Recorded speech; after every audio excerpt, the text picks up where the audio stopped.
Hey, this is Chris, and I'm here today with a video preview for God of War 3. We first saw the game earlier this year at Sony Santa Monica Studios, and then at E3 we got a chance to play 20 or 30 minutes of the game.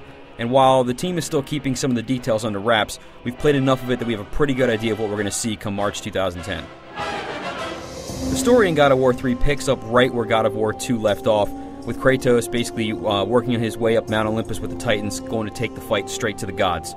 We don't really know where it's going to go, but you can only imagine that some gods are going to die, and all kinds of blood's going to be spilled. Now, Sony Santa Monica promises that this is the end of the trilogy, not necessarily the end of the God of War franchise, but the story that was started in God of War 1, continued in 2, is going to finish in 3. There will be a solid ending is what we're promised, and so we're all actually very happy about that. We want to see Kratos again, but we're glad that this is coming to a definitive ending here. Now, the most important thing in God of War is obviously the combat, and from what I've played of the third game, it feels identical to the first two. Kratos actually may feel slightly heavier, but the combat mechanics work the same way. You know, you got your light, heavy attacks, you can jump up in the air, do spin moves, grapple people. They have the same kind of, grab dudes, rip them in half. All the blood is obviously still there. But again, the combat feels identical to the first two games. So if you've played those, or even the PSP variant, you'll pick this one up right away, which is great. One thing that is kind of new, though, is that you can swap between weapons at any time and on the fly. So you can build combos where, you start with the blades and then go to the cestus, then go back to the blades, and, so you can create all kinds of really cool combos that way. In previous God of War games, you fought maybe about a dozen guys at a time. With the power of the PS3, we're going to see battles of 50-plus dudes on the screen at the same time. So what you're going to see are, lots of skeletons, lots of zombies, whatever they have, coming at you, fighting you all at one time. Kratos has new moves where if he gets surrounded by guys, he can kind of throw them off. To fight these big groups of guys, you do have a couple other moves. One thing that you can do is pick up a dude and essentially use him as a battering ram and just run through guys and plow them off cliffs or whatever. And that seems to be pretty useful from what we've seen.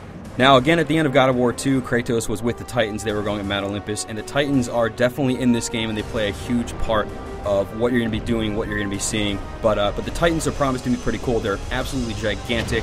I have a feeling that the one that we saw at E3 is kind of on the smaller scale for them, but the epicness that has been in God of War in the past is definitely going to be here in the third game. Now, speaking of large enemies, one thing that you can do that's kind of cool is ride some of them, such as the Cyclops. You can get on his back and then kind of stab him a bunch of times to control where he's going. He's a big, unwielding guy, so you don't have, perfect control like you do over Kratos, but you can use him to easily take out a bunch of dudes.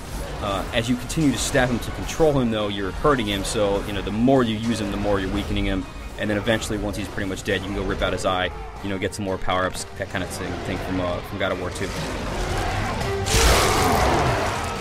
Now, Mount Olympus is a giant, giant mountain. And in order to have Kratos scale this thing, in a reasonable amount of time so you can actually finish the game, you'll find things that are being called right now the Icarus Ascent.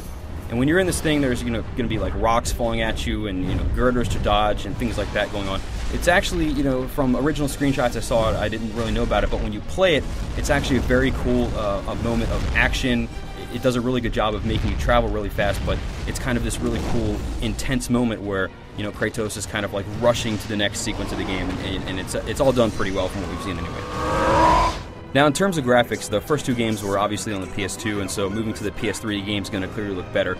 Starting with Kratos on the PS2, Kratos was about 5,000 polygons. Here he's a good 20,000 or so. His model, textures, animations, and basically all of the stuff that makes up Kratos apparently would not even fit on the PS2's memory. And even if you go back and you compare him to the CG scenes from the first two games, he looks better than that, which is actually pretty amazing.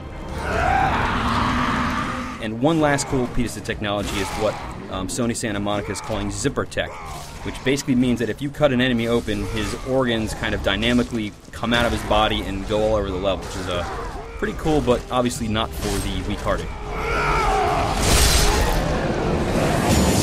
God of War 3 is expected to hit the PS3 in March of 2010. We're all very excited for it. This pretty much wraps up everything we know, but for absolutely intricate details on the game, head over to IGN.com.